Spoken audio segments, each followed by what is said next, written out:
Hi everyone. Hope everyone is doing well. I think Miriam has joined us, our speaker. So I just want to make sure, Miriam, if you can hear us. And if you need to share your screen during your presentation, let me know so I can give you access. Hello? Can you hear us, Miriam? Yeah, I can. Can you hear me? Yes, I can hear you. So let's wait maybe 1 minute before we start, just so that more people can join us. I see some people waiting in the waiting room. So give it a minute Hi. and we can Yeah, begin. sure. Yeah. Do you need Um, your can you screen? see me? Because I can't see me. I think we only see a gray screen Yeah, I can for see you that. right now. Quite weird. I'm trying to fix my camera. In the meantime, how much time? When are we starting first? We can give it a few minutes for you. So if you want to log out and try to log back Yeah, in, that works. Yeah. yeah. I'm gonna try to do that. And also, I wanted to ask you, how long is our session today? Yeah, you'll speak for maybe let's say 30 minutes and then we'll have a short Q&A. Is that good? Okay. Okay. Yeah, perfect. Okay. Okay, I'm gonna be back. Okay. Okay, sounds great. Okay, thank you everyone for your patience. While Miriam tries to join us again, I'd like to just remind everyone if you want to let us know where you're calling in from, that would be great. And the Kumi website, we're still working on it. It's been down for a few weeks, so I know people haven't been able to access actions. So we'll make sure to, during the session, I'll try to make sure to send some links in the chat as well for some actions that we think would be good for people to look into. And let's give it maybe a few more minutes and wait for Miriam to join. And once Miriam joins, we can begin the session.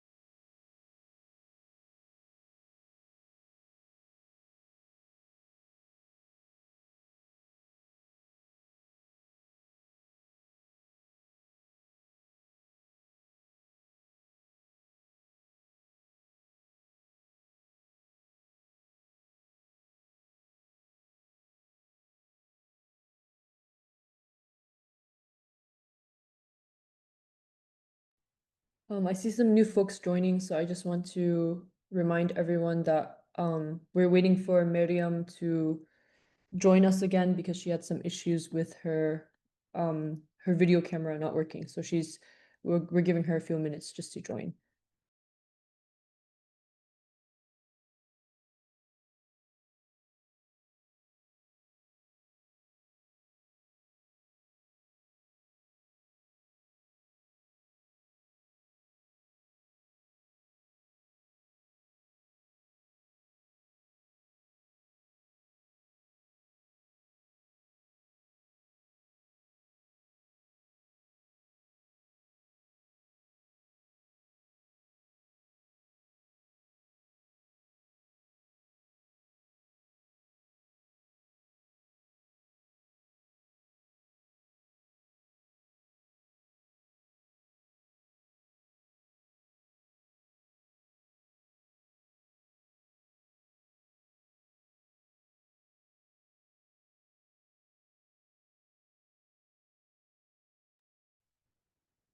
While we are waiting for Miriam to reconnect, I wanted to share an event that is happening in person in Europe. So if you're based in Europe, this might be something of an opportunity for you.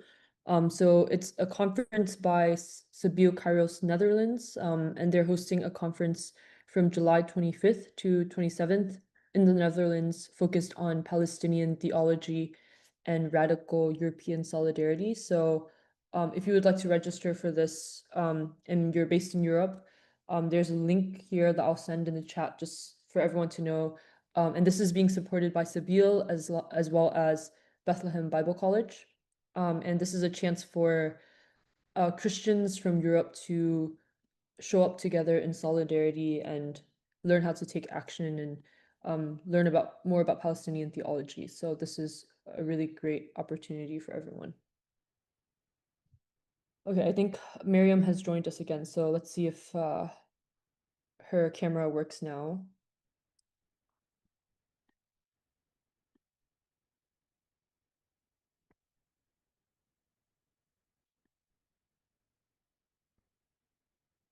Can you hear us, Miriam?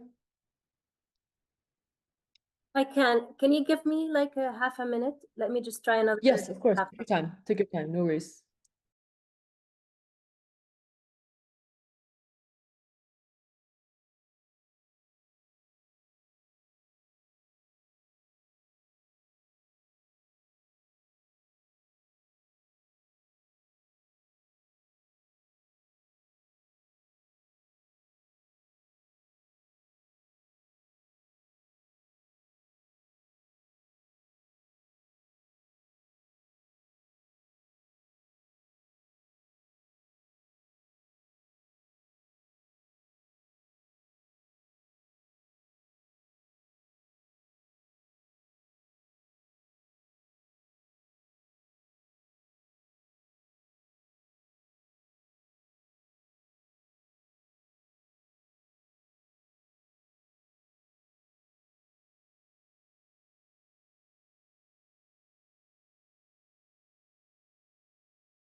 I think we're able to see you now, Miriam. So,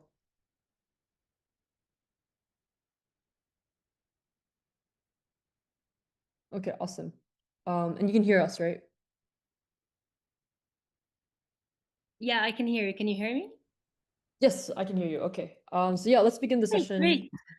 Yeah, thank you so much for having us here, or being here with us. I'll introduce Kumi now first, and then the layout, just so uh, everyone is aware. So again, thank you everyone for being with us for our latest Kumi Now online gathering.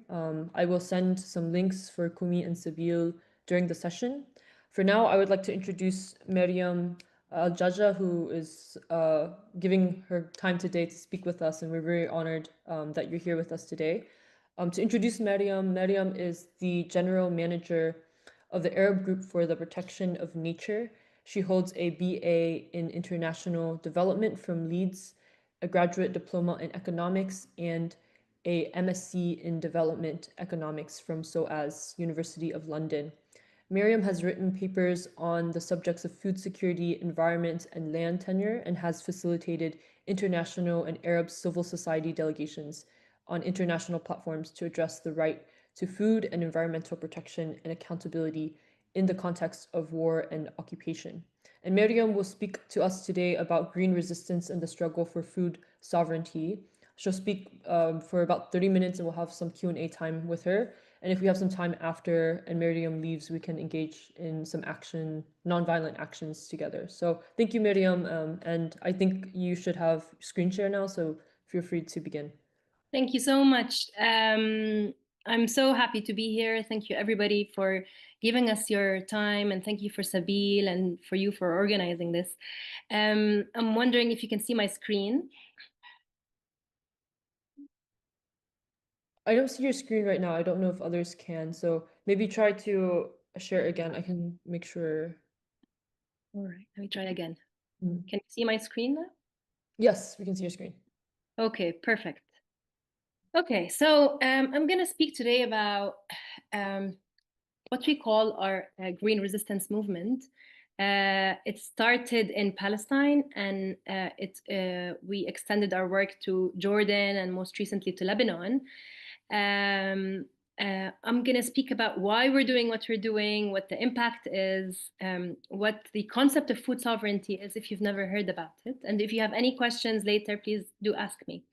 So first of all, we're called APN, the Arab Group for the Protection of Nature. We were founded during the Second Intifada in Palestine, um, under the slogan of "They uproot one, we plant 10." We started our green resistance movement to replant and cultivate and rehabilitate Palestinian farmland. At that point, there was a very clear, systematic and aggressive war on Palestinian agriculture and farmers, and mainly old indigenous olive trees. At that point, maybe a tree was being uprooted per minute. And a group of us decided that we don't want to stay still and watch all of this devastation happening, because it's not just an attack on the environment and agriculture. It's an attack on people's rootedness in Palestine, because farming is the most important agricultural sector. So we started this green resistance campaign, and then we expanded the concept to embrace what we call food sovereignty, and I'm going to come to that. So we work on agricultural rehabilitation. We also work on many international policy platforms, be them UN organizations or intergovernmental organizations. And then at the other end, we have built a big and massive network of solidarity groups across the world, who, together we started fighting for our causes, our rights, and one of the main things that we work on, which is the right to food, and protecting people's ability to control their inputs of production. So I don't know if any of you has heard of the concept of food sovereignty. So food sovereignty has many principles, but the most essential principle is people's ability to cultivate their own food and control the inputs of production of food. And it really differs to food security, which is promoted by many international organizations. Food security revolves around availability of food. So you have enough calories on your table at the end of the day for you and your family to feed yourselves. It doesn't matter who is feeding you, if you're able to cultivate and produce your own food or not. And the important aspect of food sovereignty is that it gives you political sovereignty, because you should be producing your own food. And for instance, we see now what's happening in Gaza, where food is being weaponized completely because people are not being able to cultivate their own food, and they're depending on food imports and food aid. Okay.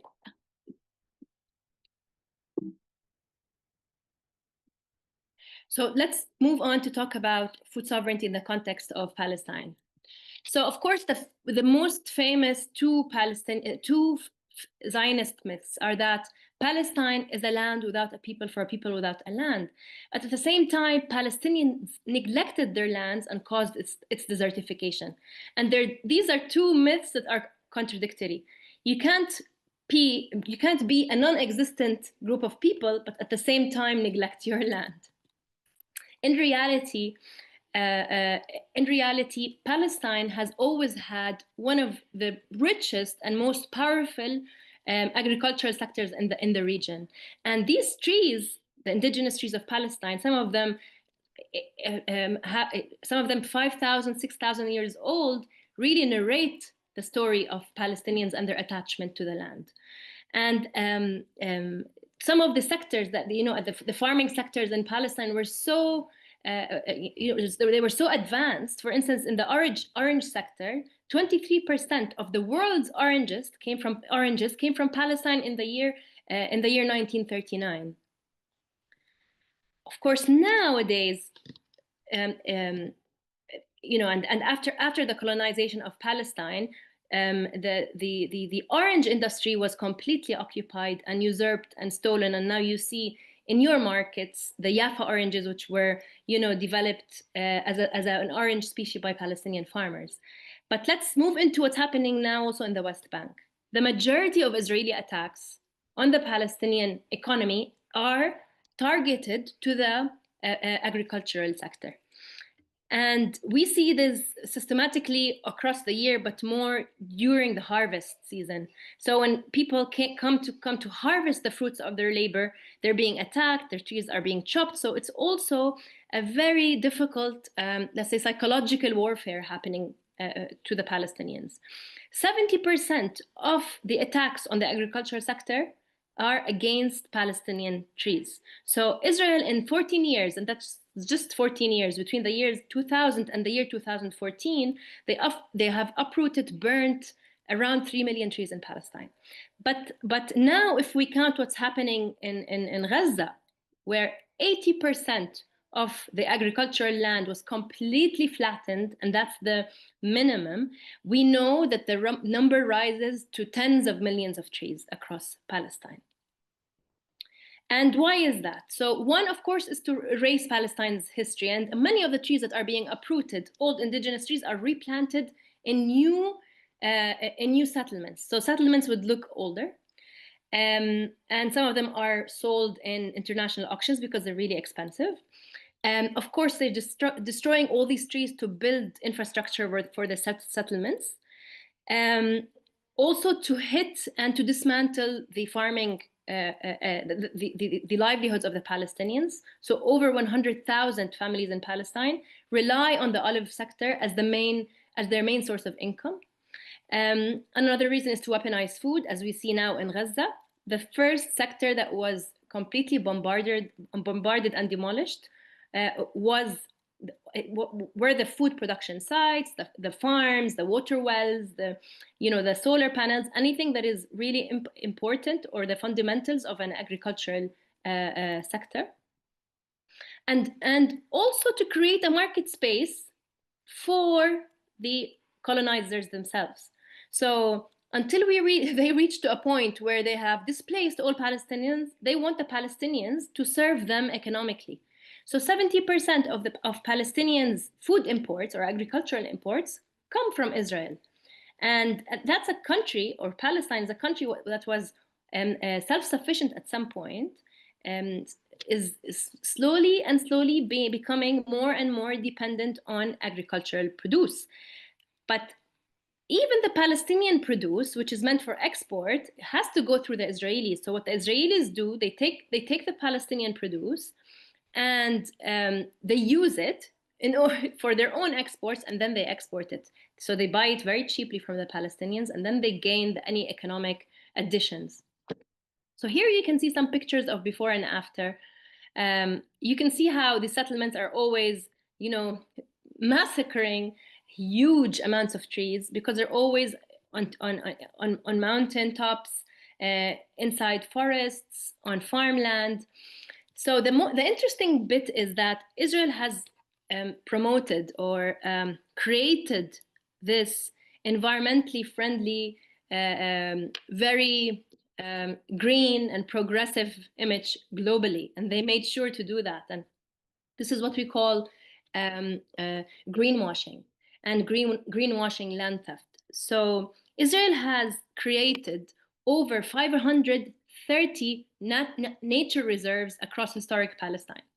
So a lot of them are in the West Bank, areas which Palestinians cannot enter even if they are in the West Bank. And then you have many in the lands that have later become, the colonial state of Israel or Israel. So, but the problem with these reserves is that they are concealing old and erased indigenous Palestinian villages. So we know that during the Nakba, over 500 Palestinian villages were completely demolished in order to create Israel.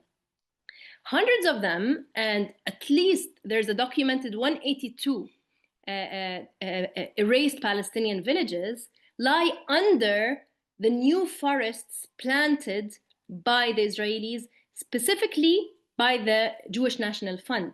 So the Jewish National Fund started all these planting and reforestation campaigns since the 1940s and the 50s, and they were planting non-indigenous species in Palestine. So European species, European pines, European cypress, and all of these species are invasive to the land. And that's why we witness lots of fires happening in Israel since that date. For instance, you don't witness these types of fires in Jordan, in Syria, in Lebanon, in all of the surrounding countries, and you don't even see them in the West Bank itself.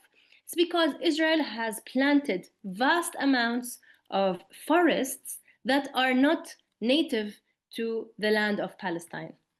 And when these forests and these fires happen, the most, the truth of the land reveals. So the terracing, the indigenous Palestinian terracing and farming is shown. So you can see in front of you this picture of a huge forest Israeli forest that was burnt down, and then all of the very old indigenous farming, terracing in Palestine is revealed. So, so greenwashing is a very big thing, and we as an environmental group, we are very cautious about projects that try to, maintain the status quo through these environmentally, this environmental mask, which in reality tries to conceal lots of environmental violations by the occupier. So apart from this, Israel systematically poisons and degrades Palestinian lands, and they have many agrochemical factories closing down in Israel and opening up through incentives in the West Bank. They throw their sewage and their, all their waste into Palestinian water and Palestinian land. And what is most, horrific for us was when we sent a fact-finding mission to realize that these factories open up or their function when the wind is going towards Palestinian villages, but when the wind is going to Israeli villages, these factories shut down. So, such as the Gishuri agrochemical company in the West Bank, and a lot of them produce chemicals that are globally banned because they cause climate change and they're environmentally unfriendly. But nobody can enter these factories, not even UN experts. They don't allow anybody to go in. So what we try to do is to go in the surrounding areas, and you can see the pictures, and to document what's happening, and to try to take some soil samples and to send them to laboratories to make sure to understand what's been happening there. Of course, they have large-scale herbicide spraying, not only in Gaza and the West Bank, but also in Jordan, and I will speak about this later. And also, they've been stealing soil, whether it is sand from Gaza or fertile soil, and bringing it back in. Now, moving on to water. Water is a completely different and different warfare also. Water is the source of life, and since the colonization of Palestine, Israel has dominated 85% of Palestinian groundwater and 100% of overground water, so the Jordan River, and they also act as if they own rainwater. So Palestinians cannot build legally water harvesting wells. They cannot collect the rain unless they get permission from Israel. And the permits are so difficult to get. Another issue is that they cannot put solar panels. And you hear a lot of organizations trying to support Palestinians through solar panels, and then they get confiscated. So all this, preaching that happens to Palestinians about, adapting to climate change and, giving them ideas of concentrating on building resilience and all of these things are actually barred by Israel. What's really has been really, had a very, very bad effect on the entire region is Israel's diversion of the sources of water of the Jordan River into the desert to make the desert bloom. And that's another fallacy, or there's another, let's say, a greenwashing project. So they say we are greening the desert, but in reality, they're stealing the water of the entire region to create farmland on lands that are not meant to be farmland, they're deserts. So what's happening is that the Jordan River has dried up. I don't know if any of you have been to Jordan, to the baptism sites in Jordan, and you saw the very little water there that smells like sewage, because Israel is dumping their sewage into that. And it's very, very offensive for us here, and especially the people, the people who go and get baptized in this sort of water, to see what has happened. And now the Dead Sea is becoming smaller and smaller because Israel is diverting this water. And you probably have also heard that Israel has expanded now its occupation to larger parts of Syria and larger parts of Lebanon. And these parts are very essential because they are the sources of water also for the Jordan River. So the Litani River in the south of Lebanon and all the sources of water in Syria. So that's why we always say Israel is a settler colonial state that is eager to expand. So how do we resist as a grassroots movement?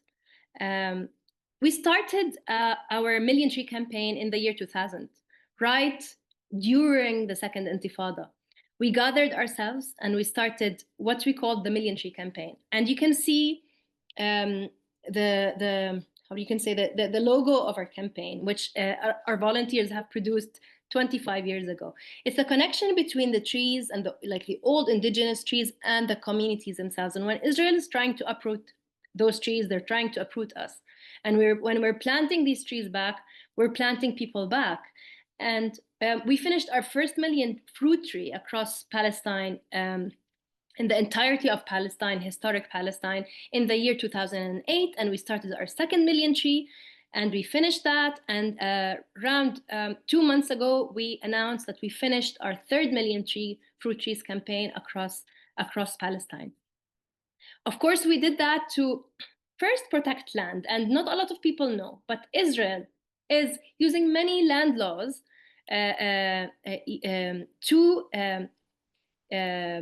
they're like foraging land laws, old land laws, to be able to confiscate land. So one of the land laws they're using is an old Ottoman law that was meant to encourage cultivation in the region. So it said that if the land is not cultivated for 3 consecutive years, we're able to confiscate it.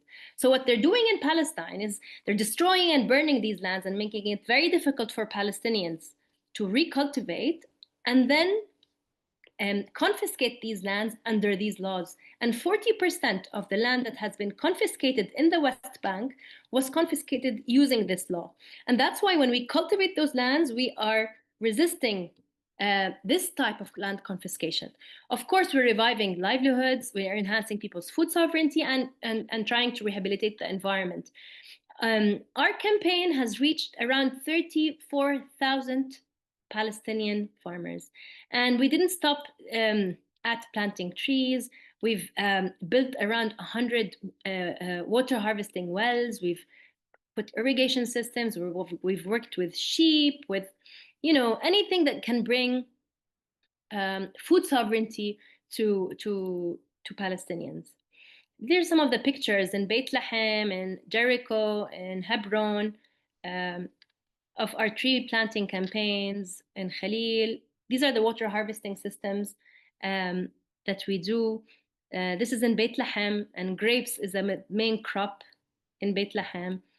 This is to show you how planting is resistance, cultivation, and as an indigenous nation, that the ties to the land are, undeniable. So this is how we resist. One of them, historic ways of resistance in Palestine, even before our creation as APN. Some of the trees we've planted twice, 3 times, and they uproot, but we plant again. They fear our trees. Here you can see where we've planted them across Palestine. Even inside the green line, we've planted our trees. You can see Gaza, we've planted around 500,000 fruit trees in Gaza. We are aware that most of these trees have been completely flattened, destroyed, but we have pledged to plant them again after this genocide is over. I want to tell you a little bit about our work in Gaza. So in Gaza, every time Israel launches a very devastating war, we come in to rehabilitate the entire agricultural system. So it's not only trees. So they did that. They did a very, destructive war in 2006, 2009, 14, 21, and we always come in with a lot of work to do in the agriculture sector. Irrigation networks, greenhouses, fishing nets with the fisheries, fishing boats, beehives, birds, anything that could help people feed themselves.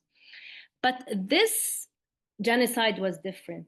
First, let's speak a little bit about what's happening, what has happened before the latest genocide. Since the year 2007, of course, you probably know, Gaza was in an open-air prison.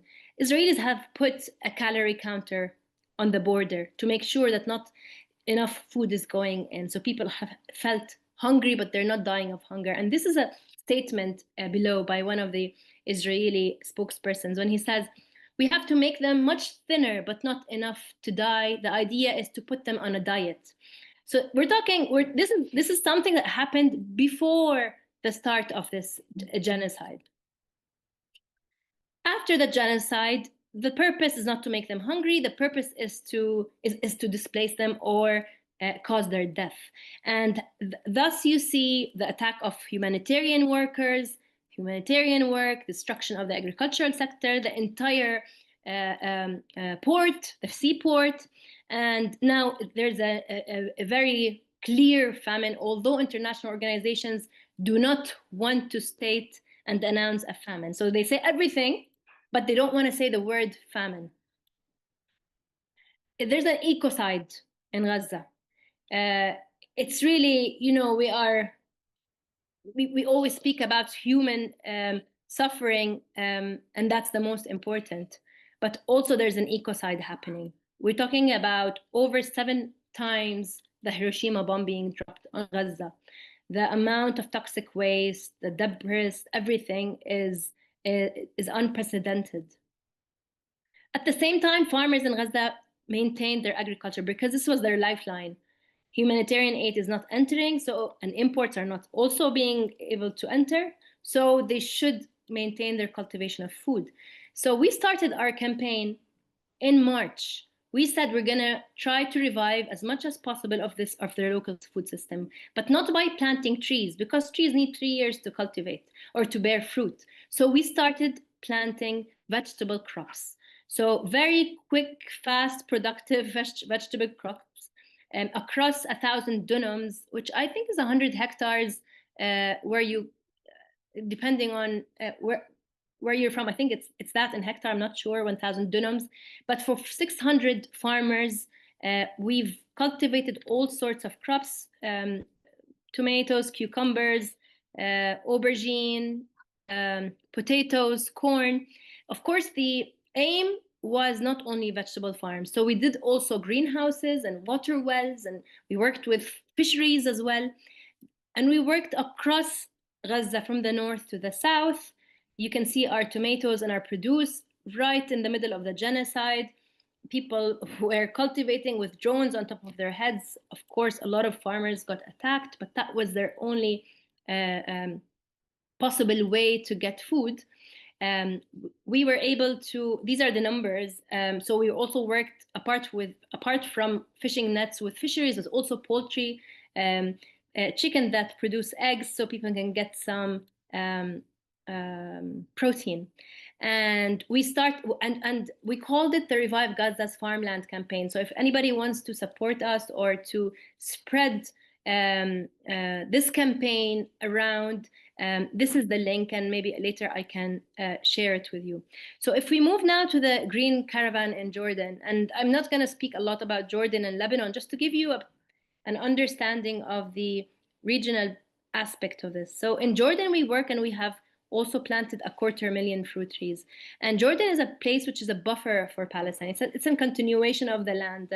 And Jordan was once a place that was food sufficient at some point and used to produce most of its land. And now it had become one of the most reliant on food aid. So 97% of its food is imported. And why is that? One is we went through an economic policy. We got loans from the World Bank and the IMF. I don't know if you've heard of these institutions. They give loans with lots of, very painful conditions that really sacrificed the agricultural sector in Jordan.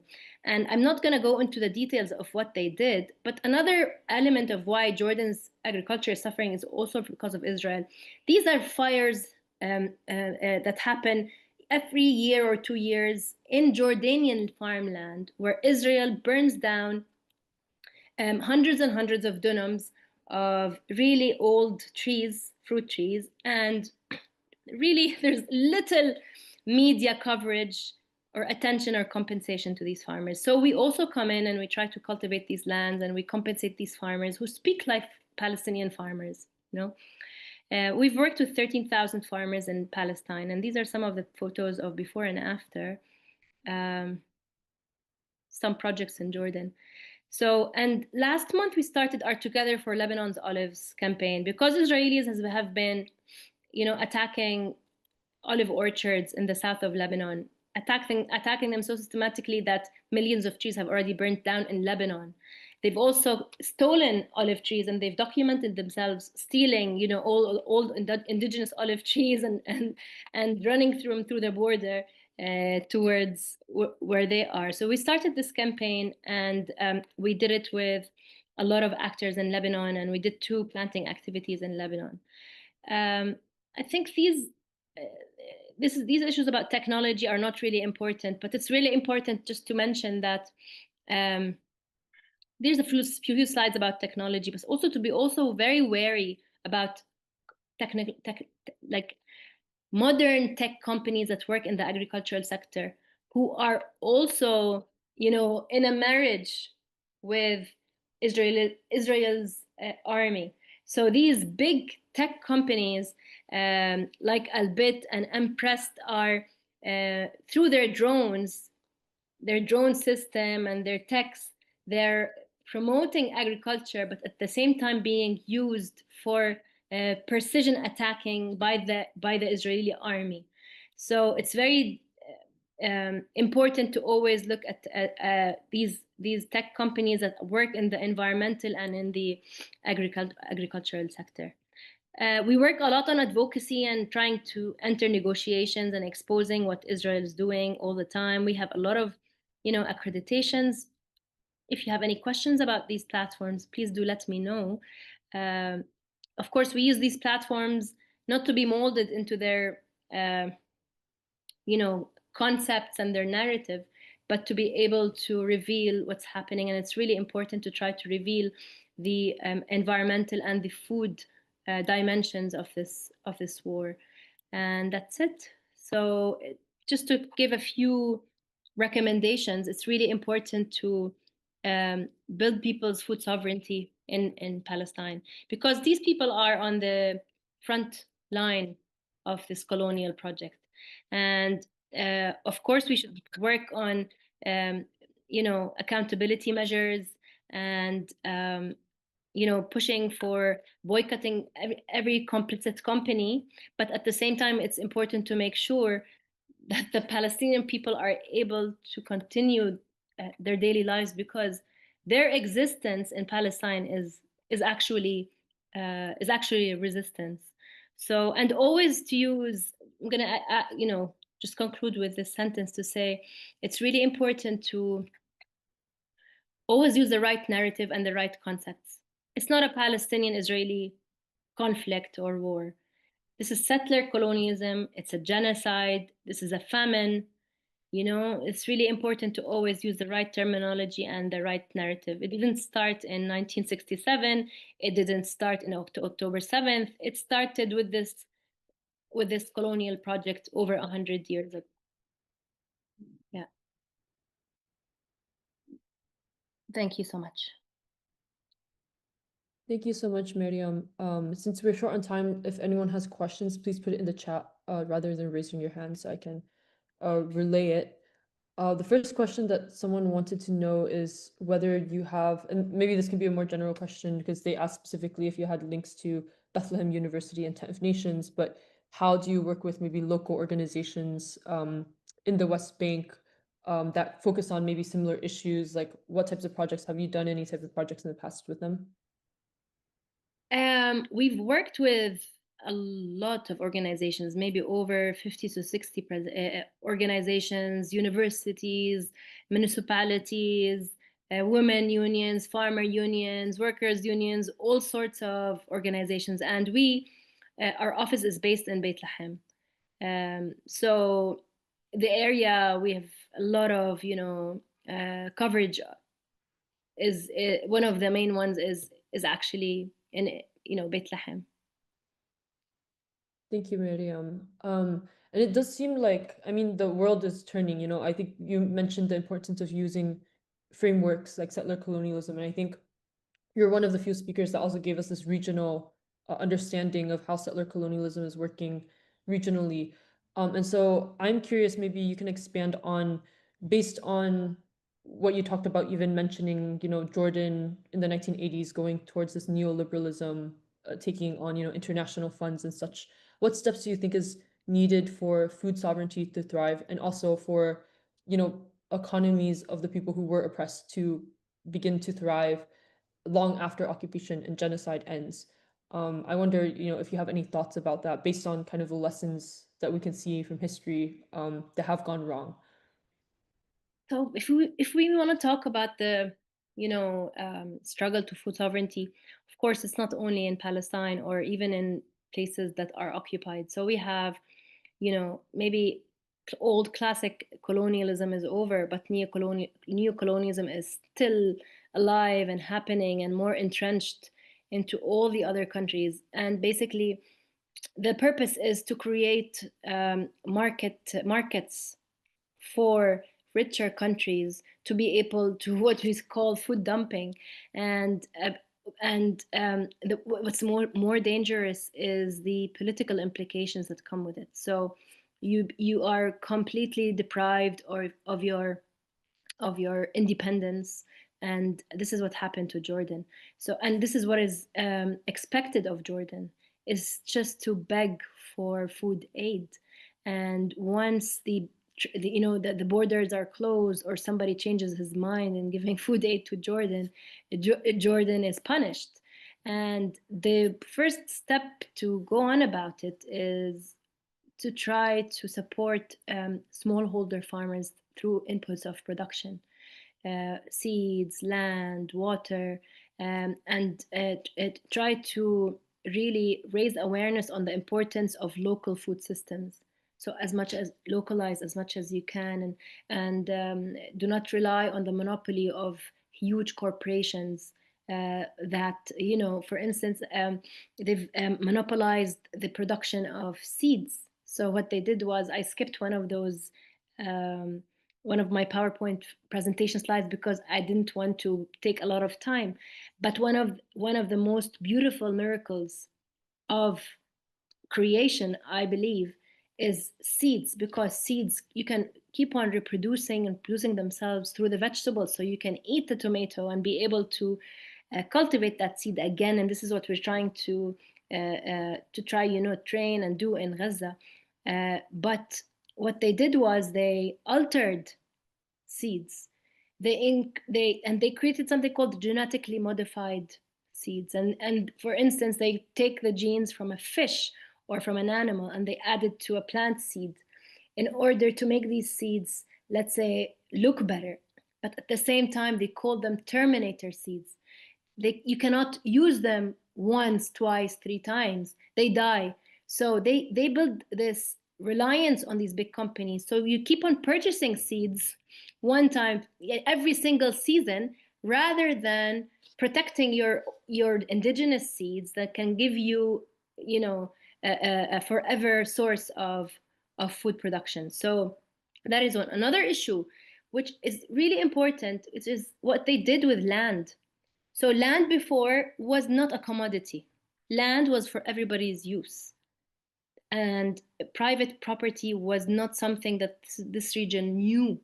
But with the British colonization, they enforced what we call the commodification or the privatization of land.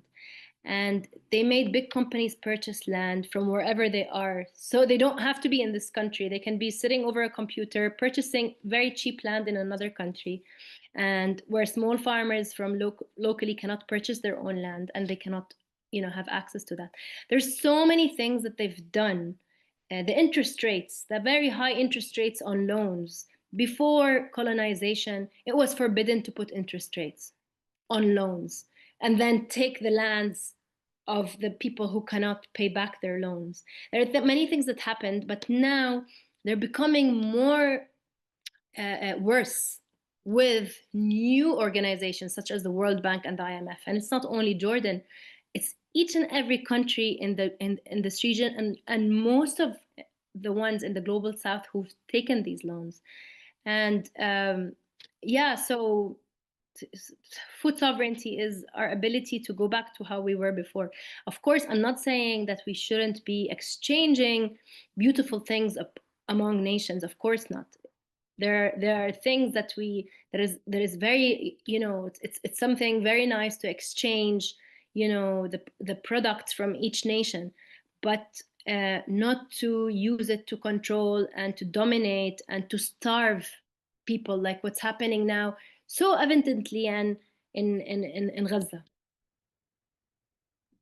Thank you, Miriam. And I think your discussion on seeds is good for these two questions. Someone asked, where do you get the tree seedlings so you can replace, the olive trees? So I'm curious about your process with that. And then what is the success rate of transplanting these olive trees?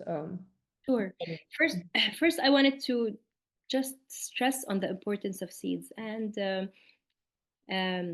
the fact that Israel, since its start of this recent war, has forbidden one little seed from entering Gaza, even when the borders were open and some of the humanitarian aid was going in.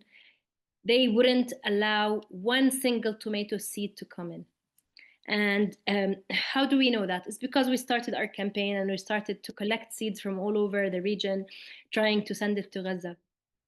Because we are very, very stubborn people, and because we're a grassroots independent organization, we were able to bring our seeds in, millions of seeds in, despite Israeli disapproval. But after Rafah completely closed and we couldn't bring our seeds in, we started purchasing them from local nurseries. We did a mapping of everything that exists in Gaza, and we started using these seeds to pre-plant. Okay, now that's about the vegetable seeds in Gaza. But if we talk about the trees in the overall of historic Palestine, we're using Palestinian nurseries. So Palestinian olives, we're using indigenous species. It's not only olives, so it's figs, stone fruits, citrus, anything that is suitable for that environment and that farmers have experience with. We see what they've lost in terms of trees. We plant in Area C, which many organizations do not want to plant in, although it's considered the West Bank.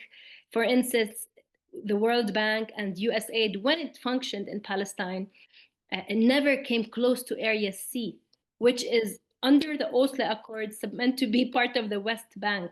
But it gives you clarity about where this is going. And that's why we believe that, of course, the stopping of US aid to a lot of organizations in the region might be painful on the short run, but we do believe that it comes with liberation. We do not want, conditional aid coming in. We want solidarity work and aid. We want genuine solidarity. So and then this is about the seedlings that we're using. We do a vast mapping across the areas that are threatened by confiscation next to the wall, the apartheid wall. Which trees have been burnt down, and these are the lands that we try to cultivate. And a lot of times we cultivate for women farmers because they've lost their husbands, and it's a big variety of people we plant with. Thank you. I don't see any other questions here, so if anyone has last minute questions, please put it in the chat. But for maybe a good question just to end, and maybe you can talk a little bit more about the campaign that international citizens can be involved in with APN.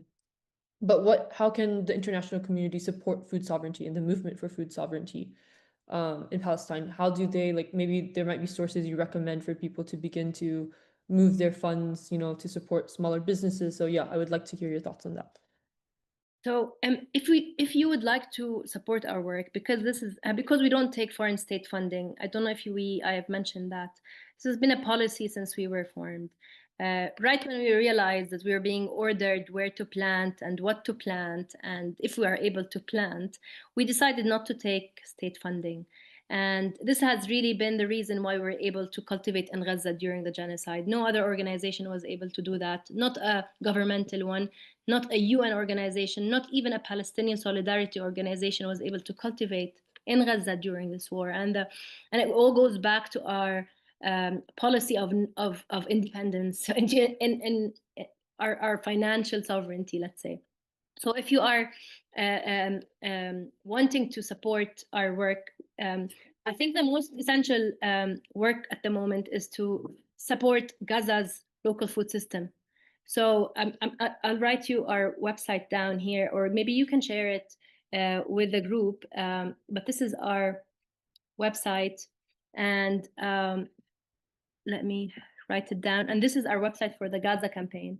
And then you can support directly with planting vegetable seedlings to combat the famine in Gaza. Thank you so You can much. also plant trees across Palestine and get certificates of thanks. You can gift them to people. I think the people who are able to donate, it is great. But people who aren't able to donate can help us a lot through outreach. So just by spreading the news and explaining to people that there's you know a campaign like that is happening would be extremely useful. Thank you so much, Miriam. I think that's a great way to end the session and have that be a call to action for people to support your campaigns and the important work that you do, not just in Palestine, but throughout the whole region. And thank you again so much for taking the time to speak with us and educate our audience on this really important issue. And we're going to spend the next 10 minutes to do this action and maybe other actions as well. But if you need to go, feel free to go. But again, I just want to thank you. And there's also a bunch of comments thanking you for your work. Thank you so much. And if you have any questions, just send them my way. I'm happy to answer anything or to if there are any clarifications. Thank you so much for this opportunity. Thank you. So we'll turn now to actions that we can do. So the first action that Miriam so graciously sent us with the website apnature.org.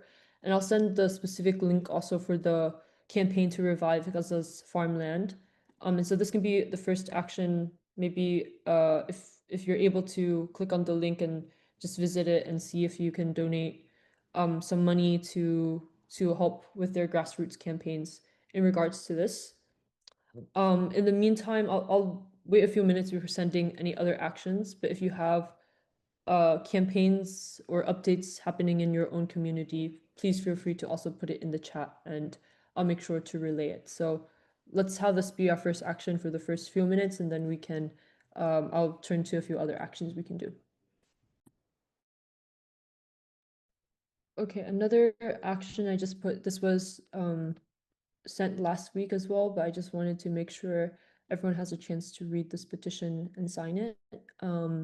But this is the Women's Voice for Gaza, a Palestinian Christian call for justice and life. And so this was written by Palestinian Christian women across historic Palestine who have asked they asked the international community to sign this petition if you're able. So I've put the link to this, and it's a pretty simple action you can take if you haven't done so already. I'll also send a link that I sent earlier in the meeting, but it's the Cairo Sabeel conference from July 25th to July 27th. And just to clarify that it's for European Christians, but also non-European citizens can also apply. And you just have to apply by, I think there's a deadline in June, and it should tell you that if you visit the link cairosabeel.nl/conference that I've put in the chat. Diane also shared a event which I'll read. I think this is outside of Parliament in the UK. So this is Red Line for Palestine, Arms Embargo and Sanctions Now. And they're asking people to wear red and surround Parliament on Wednesday, which is tomorrow, the 4th of June, 11:30. So that's a collective action if you're in the UK that you can engage in and participate in.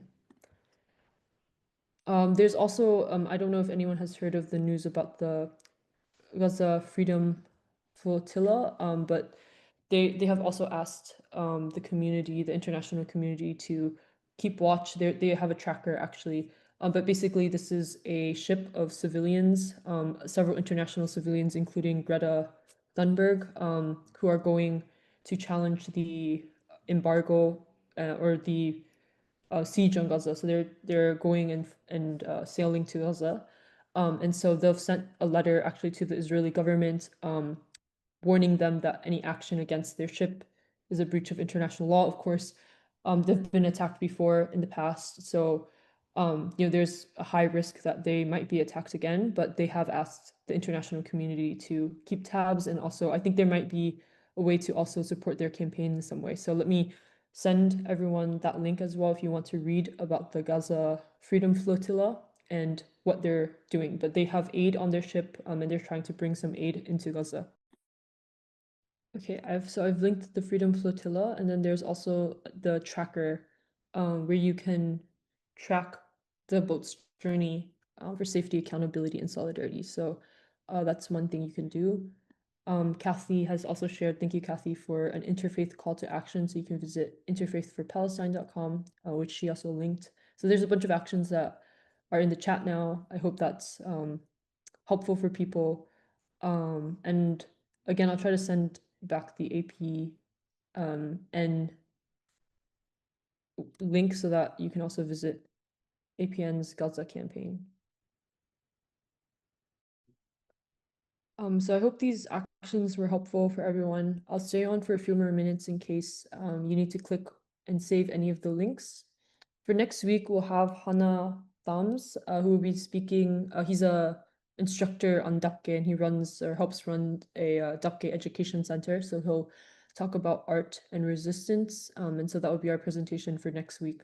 But I hope that this presentation was also helpful to everyone. And I hope to see everyone next week. Thank you so much for being with us and showing up every week and engaging in action with us. We really appreciate it.